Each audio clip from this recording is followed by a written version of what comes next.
Federal government eyes up to 1.2 trillion naira from bond market in second quarter of 2025. Nigerians accumulate 75.65 trillion naira in savings, liquid assets, says Central Bank of Nigeria.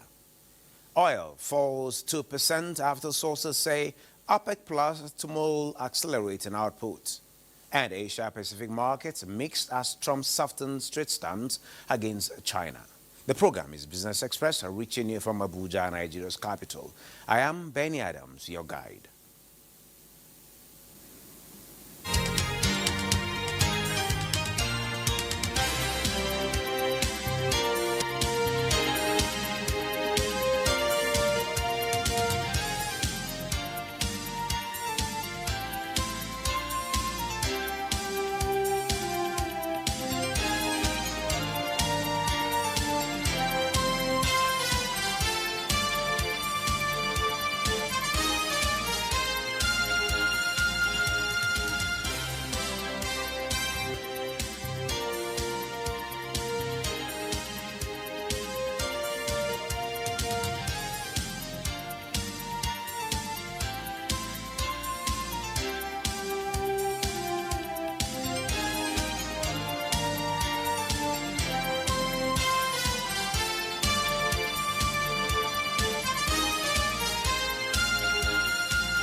Good to have you at this time, and it's that time we bring you up to speed with happenings in the world of business. We'll start from Washington, D.C., where Nigeria's economic leadership delivered a strong message of reform and opportunity to global investors on the sidelines of the IMF and World Bank spring meetings in Washington, D.C. Finance Minister Wale Edun and Central Bank Governor Olayemi Kaduso led the charge with the message that Nigeria is open for business, with reforms laying the groundwork for sustainable growth and renewed global partnerships. Lydia Sampson has that report. It was a Nigerian investor presentation full of accolades for what investors believe is progress from painful reforms that are yielding results. Presenting the country's progress at a high-profile investor forum, Minister of Finance and Coordinating Minister of the Economy, Wale Edu, highlighted federal government's commitment to fiscal consolidation, social protection, and unlocking private sector investment, targeting rapid inclusive growth and job creation. Initiatives, policies and structural reforms to get to 7% per annum growth, because it is at that level that you begin to lift a substantial number of Nigerians out of poverty. Mr. President made oil production at about 1.23 million barrels per day. He's increased it all the way up to nearly 1.8% right now, so that there's a wholesale change at the NNPC, which with a mandate to increase oil production, to reduce costs. CBN Governor Kodoso outlined the central bank's achievements over the past 18 months, including tighter monetary policy, improved foreign exchange market transparency, and stronger institutional oversight. We are on the road to beginning to ensure that our institutions are stronger and would be able to, through experience, through knowledge, be able to put themselves forward to tackle any of the shocks that quite naturally will come before us. He emphasized that these reforms are foundational pillars rebuilding Nigeria's economic architecture, aiming to restore investor confidence and attract long-term capital. The unveiling progress signals the positive impact of Nigeria's policy shifts. Investors and financial leaders at the forum acknowledged Nigeria's progress, but noted ongoing challenges, including oil price volatility and the need for consistent policy education. Thank you, Lydia, there.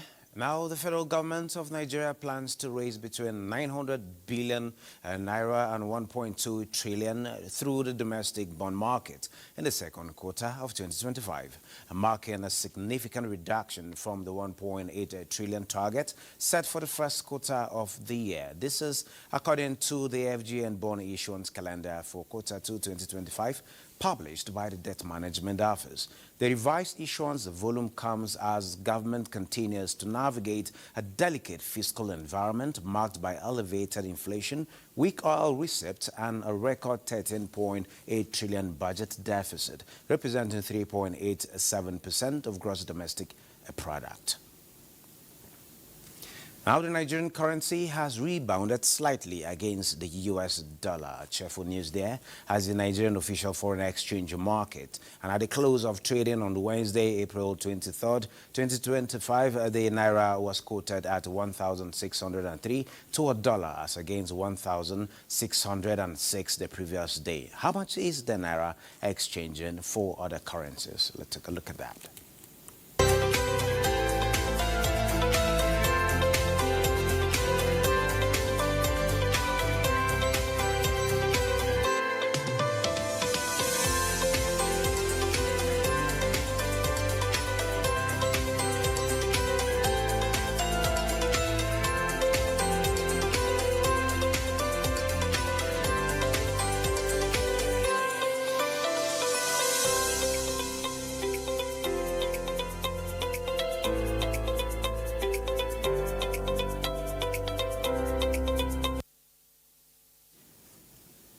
And now talking pension, the National Pension Commission has recovered 1.58 billion from defaulting employers through enhanced enforcement efforts. This was disclosed by the Director General of PENCOM, Omolola Oloworan, during the first run 2025 Consultative Forum for States and the Federal Capital Territory held in Kano.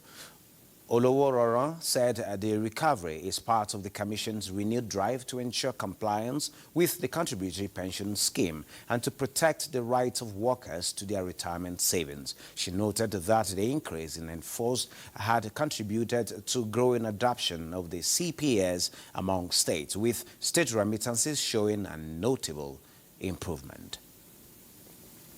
And Nigeria is exploring the potential of entering the multi-billion-dollar animal feed industry. The government aims to accomplish this with the support of the African Union's Inter-African Bureau for Animal Resources. Musa Aliu has the details.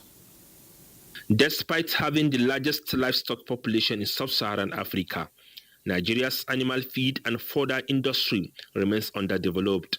Many livestock owners in the country rely on free grazing areas for their animals' sustenance. This dependence has contributed to migration and conflicts due to competition for land and water resources with farmers. Feed and fodder need to be looked at as business, because once we have feed and fodder for livestock, it contributes to food security, contributes to well-being and human nutrition security. The African Union Inter-African Bureau for Animal Resources has identified a $1 billion investment opportunity for Nigeria's feed and fodder sector.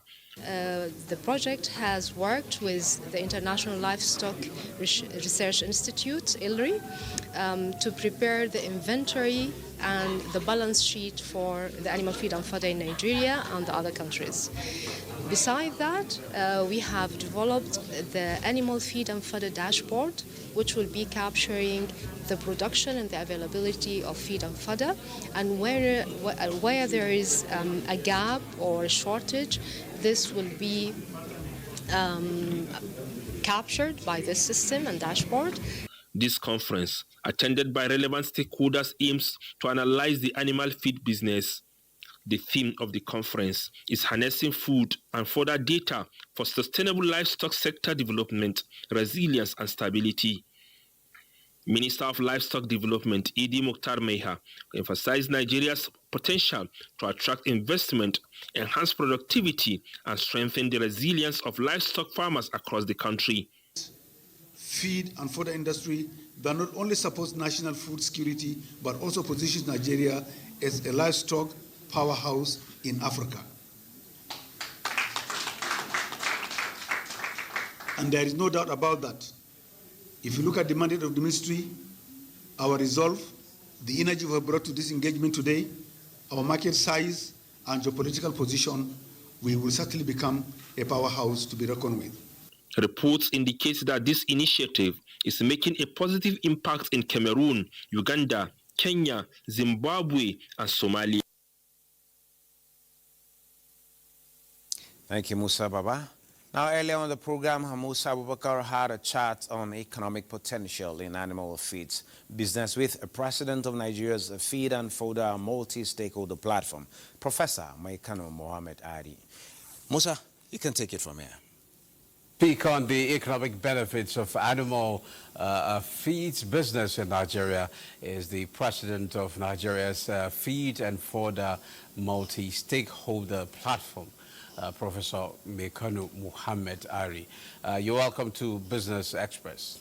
Thank you very much. Okay, Prof, well, to begin the discussion, just help us assess the state of Nigeria's feed industry. Well, the Nigerian feed industry is largely unorganized at the moment with a lot of challenges, and that has also snowballed to our national issues. For instance, as we are all witness to the fact that the poultry industry today has so much of deficiency of the feed supply, so much so that the cost of poultry products, the eggs and the meat has gone sky high. Let us look at the issue of the cattle industry, the ruminant industry. We have a deficiency of about 12 million metric tons of feed. As you can see, this industry, whether it is the monogastric or the polygastric, the major cost factor, 70% of it, is the feed and fodder. So you can imagine that the multiplier effect of it is not just in the fact that there's economic benefits, it also impacts on our social life, our cohesion as a country, and of course, our growth, because it also affects our nutrition security. But what is actually the challenge? Because you talked about we seem to be having shortfall. Yes. Why we having shortfall when we have vast land and we have pastures, that we could develop, and we have one of the largest grazing reserves in the world. Why are we not taking advantage of, processing pasture and fodder to actually take advantage of the market? Yeah, I think it's a multi-dimensional problem, beginning from the fact that there has not been a serious coordination. I'd like to use this opportunity to thank sincerely the President for establishing the Federal Ministry of Livestock Development.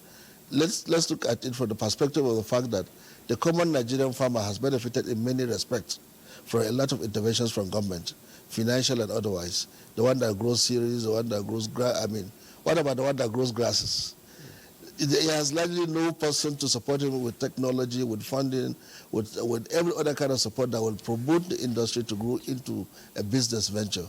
Now we have a ministry that is supported by a policy document that will allow for business-to-business opportunity to thrive. This, again, is a game changer for Nigeria. You can imagine where we are already having not just our internal requirement, we have a bill requiring that we can be able to support foreign markets. At the moment, UAE alone is giving us a $1 billion contract to be able to supply alfalfa. So you can imagine if the coordination processes were in the right direction, we would be able to say that, yes, we can support all those challenges. But hopefully, now that we're able to have all of these policy documents in place, supported by the African Union Interbureau for Animal Resources, we are focusing on making business-to-business relationship work among the value chain players in the feed and fodder sector. That hitherto has not been the case. For instance, now we are beginning to see all the factors in the encumbrances being put together. One, we are seeing financial systems coming together to see how they can blendedly fund small-scale feed and fodder farmers, so that at least the interests involved in the funding of this sector will be minimal enough to drive the process, the industry forward. Now we're also seeing legislation. All the regulators in the feed and fodder industry, under the ambit of the multi-stakeholder platform, are working together to see that there's a cohesion there's a synchronization of policy such that you don't have a fatigue that will work on the industry. For instance, you have NAFDAC, NIAS, Veterinary Council, all regulating the poultry feed industry, the cattle feed industry. And this itself is important for us if we must be able to make business relationship out of it. But then it is also an encumbrance on the producers. If you don't have some kind of meeting points where this the regulators come together to see how they can be able to work within the framework of their laws and then support the industry growth. Okay, the African Union estimated that the market to be, the market is somehow around, when you talk about the what, it's somewhere around $1 billion sector. Sure. And in the past, I've visited one of the grazing reserves, that's the Wawazangi grazing reserve in Gombe. And then it was about reviving pasture development to see how they can actually take advantage of the opportunities there in the feeding industry, that's agri-feeding industry. Sure. But really, now that you talked about the new ministry that just come on board, you still feel that this could be a game changer. Sure. We have seen a lot of projects in Nigeria where we talk on paper, but when it comes to actual implementation, it's nowhere to be. Do you see this as something different from what we have seen in the past? Yeah, I think we have one of the strongest point, that is the political will of Mr. President himself, who happens to chair the Presidential Committee on the reforms in dairy development. Secondly, the passion with which the minister is taking advantage of the disposition of governance and the Nigerian citizens on the issue of feed and fodder, it's highly remarkable. Thirdly, I can tell you without doubt that everybody now begins to imagine that we can do it better than we used to do before. We don't have to depend on government. Private sector players must come into it. Like you talk about the grazing reserves. A lot of interested parties are entering into it, working with the hope that both the herders and the farmers will engage in the productive activities that will support their livelihood, that of themselves and their women. If you look at the trend, it's not just about Nigeria, it's about an African thing. You look at the movement patterns across the corridors, the issues of climate change, all of them have made it possible that we must look inward and support the industry beyond commerce. Okay. It's about our sustainability, it's about our nation. Recently, there was this conference that you guys had in Abuja. What was its purpose, and what do you guys intend to achieve? Yeah, basically it's about feed balance sheet. We want to be able to showcase to both policymakers and of course potential investors the inventory of feeds that we have across the Nigerian globe, the Nigerian map, the Nigerian landscape. We are an endowed nation. We have a country where we have areas of demand and there are other areas of supply. For instance, if you look up north, the cattle population is largely there. If you look down the southern flank, you have a lot of pasture availability that are untapped. So when you have this kind of holistic picture, it is possible for you to build business-to-business relationship. It is also possible for you to plan well. If you have an aggregated data, a dashboard that tells you about all of this narrative, a businessman will be able to see where he can put his money well and, of course, make some projections. Okay. And, of course, it's for government to look at policies that will create an enablement for this kind of partnership to work and strive. Okay, Prof, just in one sentence, what do you think should be done to address the issue of this livestock, the high cost of livestock feed in the country? Yeah, I'm referring to mostly poultry, because the feed is very costly at this point. I agree with you totally. The one single thing just one sentence, Prof. Can we have a feed-based, livestock feed-based support? What I mean is that can we also have reserves, like we have the grain reserve for human feed? Can we also have it for the poultry industry? Can we support farmers that will produce maize strictly for the feed industry? But the price of maize have come down recently. We've seen the crash in price of maize. Yeah, what maize is one of the basics. I agree with you, but others are the oil seeds. And of course, this is temporal because of the fact that the competition will continue to remain for as long as you do not have dedicated supply system. Okay. Thank you very much, Prof. Thank you very much. My pleasure. We really appreciate you for for sharing your thought with us. Thank you, my honor, please. Thank you, Musa. There. Now still talking commodities. Oil prices slipped 2% as sources said OPEC Plus would consider accelerating its oil output increases in the month of June. But losses were capped following a report that the U.S. President Donald Trump may cut tariffs on Chinese imports. Brent crude futures settled down $1.32 at $66.12 a barrel, while the U.S. West Texas Intermediate crude ended $1.40 lower at $62.27. Now the global benchmark Brent hit a session high at $68.65, its highest since April 4. While gold prices plunging biggest one-day drop in years, let's now take a trip to the commodities market and see what the prices are saying at this time.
And moving on, about a dozen Nigerian states have waived off right-of-way fees to attract broadband investment and expand internet access, particularly in rural and underserved areas. These states include Zamfara, Katsina, Anambra, Kebbi, Nasarawa, Bauchi, and Adamawa. They have all more than 31.17 million mobile subscribers. Their goal is to improve digital connectivity by easing infrastructure deployment for telecom operators. ROW is a fee that telecom companies pay state governments for permission to dig roads and install infrastructure like fiber optic cables which carry internet traffic. This fee is one of the major hurdles in building broadband networks across the country. Now, look at the stock market, talking about the market as of yesterday as we look forward to the reopening of the markets for transaction today. The market Wednesday maintained its upward momentum as the overall capitalization rose by 342 billion naira on investors' demand for first holdco that gained 5.9%. The Nigerian Exchange Limited all-share index gained by 544.06 basis points to close at 105,283.67 basis points. Accordingly, the NGX ASI and its month-to-date and year-to-date returns settled at a minus 0.4% and 2.3% respectively. Also, market capitalization rose 342 billion to close at 66.15 trillion naira. Well, at this point, we end Business Express. Keep the comments, observations coming, and suggestions. Be informed that all previous episodes are available on YouTube on NTA's channel. Business Express returns tomorrow at 3 p.m. Do keep a date with us as you keep thinking.